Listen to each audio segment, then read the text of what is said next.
হাসির নাটক মানে মানুষকে ধোকা দেওয়া, মিথ্যা কথা বলা। এই তুই কই আছোস? গুলিস্তান আছে কিন্তু রামপুরা। আমার বাসার কাছে তো আমি হাঁটতে আসছি।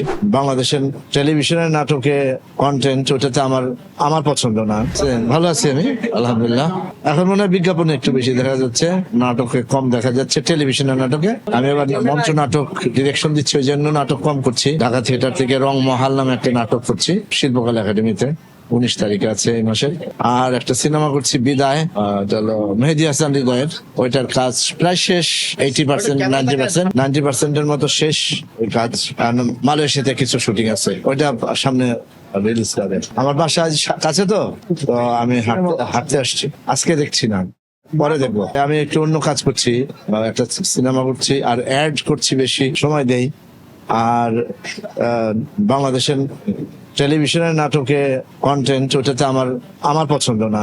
সব নাটক না, মানে ম্যাক্সিমাম নাটকই হচ্ছে যে যদি কমেডি করে সেটা মানে উচ্চ গ্রামে চিৎকার চেঁচামেচি। আর হাসির নাটক মানে কিন্তু এখন যেগুলি হয় ম্যাক্সিমাম ভালো নাটকও হচ্ছে, অনেক ভালো নাটক হচ্ছে, অনেক সিনেমা হচ্ছে, তাদের কথা বলছে না, কিন্তু বেশিরভাগ যেহেতু একটু নিম্নমানের হচ্ছে। এদের হাসির নাটক মানে হচ্ছে যে মানুষকে ধোকা দেওয়া, মিথ্যা কথা বলা। এই তুই কই আছোস? গুলিস্তান আছে কিন্তু রামপুরা। এইটাই মনে করলো হাসি। হাসির নাটক মানে তা না, কিন্তু হাসির নাটক মানে বোকামি, সরলতা, এইসব। তো যে কারণে আমার আসলে অনেক স্ক্রিপ্ট আমি করি না আগের মতন।